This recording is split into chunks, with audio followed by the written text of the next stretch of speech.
আমি আর্গু করতে পারি যে আমার যদি জ্ঞান অর্জন করতে হয় তাহলে বিশ্ববিদ্যালয়ে আদৌ আসার প্রয়োজন আছে কিনা। এখানে এত বড় খাট কেন?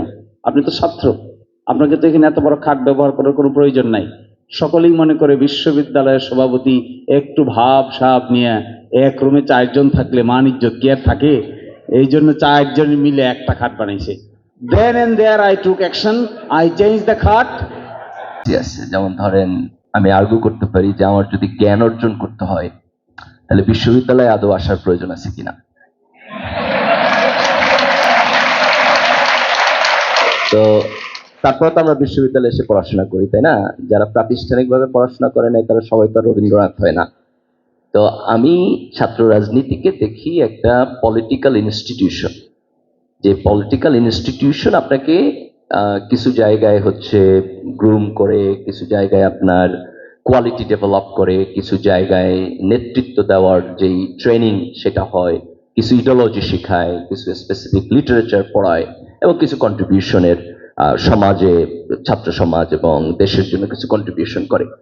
তো ইন্ডিভিজুয়ালি যে কোনো ব্যক্তি এই সাংগঠনিক স্ট্রাকচারের বাইরে গিয়ে ওগুলো করতে পারে। ঠিক যেভাবে you will get some brilliant people যে কোনোদিন স্কুল কলেজে পড়ে নাই বাট স্টিল ব্রিলিয়ান্ট, এটা হইতে পারে। কিন্তু নর্ম হইল যে আমরা এটাকে যখন প্রাতিষ্ঠানিক পদ্ধতিতে করতে চাই তখন একটা ইনস্টিটিউশনের মধ্য দিয়ে যাই। তো I see student political party as an institution, যার মধ্য দিয়ে আমরা একটা নিয়মতান্ত্রিক পন্থায় আমরা এটা করব।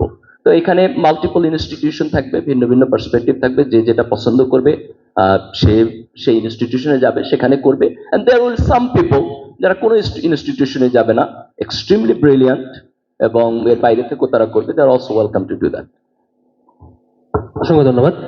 15 বছর ছাত্র রাজনীতির যে সিচুয়েশন ছিল তার আগের স্টেপ যদি আমি বলি যে 91 যখন আমাদের এখানে ডেমোক্রেটিক সিচুয়েশন আসলো, এই 15 বছরের চাইতে তুলনামূলক অনেক ভালো পরিবেশ ছিল সব জায়গায় ওভারঅল। আমি যদি ঢাকা বিশ্ববিদ্যালয় থেকে শুরু করে সকল বিশ্ববিদ্যালয় বলি, কিন্তু এখানে কয়েকটা জিনিসের প্রবলেম ছিল। তার মধ্যে একটা হলো সিট পলিটিক্স হচ্ছে রাজনৈতিক দল করত, এটা শিক্ষকরা করতো না।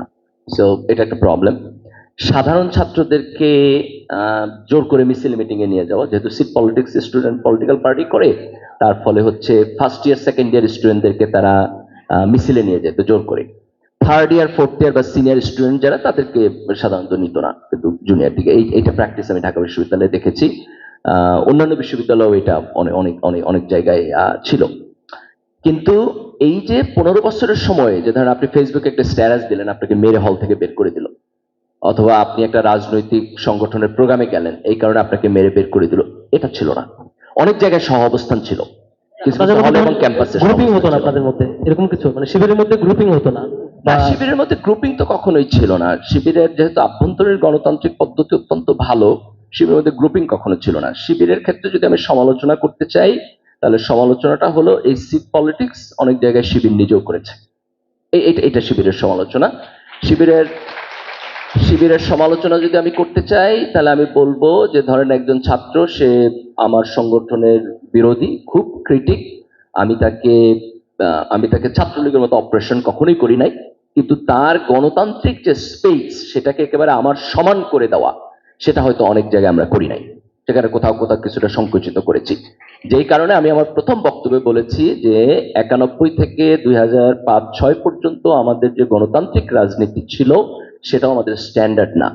এইটা আমাদেরকে অতিক্রম করে যাইতে হবে কালেকটিভলি। এটা শুধু ছাত্র শিবিরের একটা না, সকল ছাত্র সংগঠন কনফিডেন্টলি বলতে পারেন সেই সময়কার সকল ছাত্র সংগঠনের কম্পারিজনে শিবির কি একটু বেটার রোল প্লে করছে না? শিবির ওয়াজ ওয়ে বেটার। যেখানে ভায়োলেন্সের কোশ্চেন আছে, আমি খুব স্ট্রংলি আর্গু করবো। আপনারা সাধারণত দেখবেন যে কোনো ছাত্র সংগঠন যখন সরকারি দলে যায়, তখন তার চরিত্রের যেগুলো সিগনেচার ক্যারেক্টারিস্টিক, সেটা বই প্রকাশ ঘটে, কারণ এখন তার ক্ষমতা আছে, এখন সেইটাকে হচ্ছে আপনার প্র্যাকটিস করতে পারে। আপনি যদি ছাত্র শিবিরের ইভেন মারামারি অথবা ভায়োলেন্সের পার্টিসিপেশনও দেখেন, সে যখন বিরোধী দলে তখন এটা হয়েছে, কারণ সে অপ্রেসড হয়েছে। সে যখন ক্ষমতায় আসছে, অধিকাংশ ক্যাম্পাসে আপনি মারামারির সংখ্যা কম পাবেন। Go to the statistics and find it. আপনি এখানে স্পেসিফিকলি পাবেন 2001 থেকে 6 পর্যন্ত ছাত্র শিবিরের ভায়োলেন্সের পার্টিসিপেশন তার অতীতের যে কোনো সময়ের তুলনায় কম ছিল, কারণ সে অপ্রেসড কম হয়েছে। ভ্যান্ডালিজম, গাড়ি ভাঙো, মানুষকে বিপদে ফেলো, মানুষকে এই করো ওই করো, এটা this is totally a criminal liability. কোনো ব্যক্তির ক্রিমিনাল লায়াবিলিটি সকলের উপর বর্তায় না। If you commit crime, you will be held responsible. If I commit crime, I will be held responsible. আমি যদি ধর্ষণ মামলার আসামি হই, I will be punished, not my son, not my father. So we have to be very specific to that. Yes, if somebody committed crime, which is vandalism, committed murder, arson, looting, no mercy. Make him answerable. Go to the court, file criminal case, and accordingly, আপনি আমি আমাদের সকলের দায়িত্ব হলো it will be tried as per the law. কিন্তু criminal লায়াবিলিটির দায় দায়িত্ব, একজন ব্যক্তির ক্রিমিনাল লায়াবিলিটির দায় দায়িত্ব অন্যজন ব্যক্তির ঘাড়ে চাপানোর কোনো সুযোগ থাকবে না। খুব ইম্পর্টেন্ট বিষয় আপনি যে কথা তুলেছেন। তাহলে কি বাকশালের দায় দায়িত্ব পরবর্তীতে আওয়ামী লীগ নেবে? আর যদি এভাবে খুঁজেন, সবাই কি আদমের সন্তান হবে?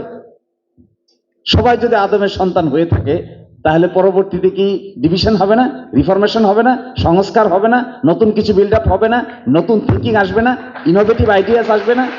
তো আপনি যদি বলেন যে আমার বাবা এক সময় এটা ছিল, এই জন্য আপনার আর কোনো ইনোভেটিভ থিঙ্কিং এর ক্যাপাসিটি থাকবে না, উইল বি জাস্টিফাইড? জাস্টিফাইড হবে এটা? আমি বলছি যে 1900 এত সালে ডিইউডিএস এর সভাপতি ছিলেন অমুক, he was a charismatic leader. Does it mean এখনকার ডিইউডিএস এর সভাপতির সেম কারিশমেটিক ক্যাপাসিটি থাকবে? No, it not necessary corollary. Then what will happen? বাংলাদেশের সাংবাদিকদের মধ্যে খুঁজে দেখেন না, দি বেস্ট জার্নালিস্ট যারা ছিলেন তাদের অধীনে তাদের ভূমিকা, পরবর্তীতে জার্নালিস্টদের মধ্যে কি ডেভিয়েটেড বিহেভিয়ার করে নাই লোক? করে নাই? আমরা দেখি নাই এই দেশে একটা প্রেস কনফারেন্সে ডিজাইন করে প্রশ্ন জিজ্ঞাসা করতেছে, এগুলো নিয়ে আমরা হাসাহাসি করি নাই? করেছেন হাসাহাসি? Does it carry? এখন যদি আমি আর্গুমেন্ট করি, তাহলে বাংলাদেশের 10,000 সাংবাদিক সকলেই একই দোষে দুষ্ট, will it be justified? No. এই জন্য এটা জেনারেলাইজ করা যাবে না। ক্রাইম যদি কেউ করে থাকে, he will be held responsible for criminal activities. কিন্তু ইন জেনারেল আমি, আমার বাবা, আমার দাদা, আমার ছেলে, তার ছেলের ছেলে সবাই criminal, this generalisation is a bar for innovative ideas and thoughts. অসংখ্য ধন্যবাদ। আমি শিশু মনিরের কাছে আরেকটি প্রশ্ন করবো একই সাথে, সেটি হচ্ছে কোনো খারাপ কাজের ডিফেন্ড করতে এখানে আসি নাই। কোনো পার্টিকুলার লোক কোনো পার্টিকুলার ক্যাম্পাসে যদি এমন কোনো ঘটনা ঘটিয়ে থাকে, I believe this is a deviated behaviour. কিন্তু শিবিরের আমি এক সময় দায়িত্বে ছিলাম, কেন্দ্রীয় পর্যায়ে ঢাকা বিশ্ববিদ্যালয়ে ছিলাম। আমরা কখনো কোনো পর্যায়ে সাংগঠনিক সিস্টেমের মধ্যে কখনো কোনো ডেভিয়েটেড বিহেভিয়ারকে অ্যালাউ করি নাই।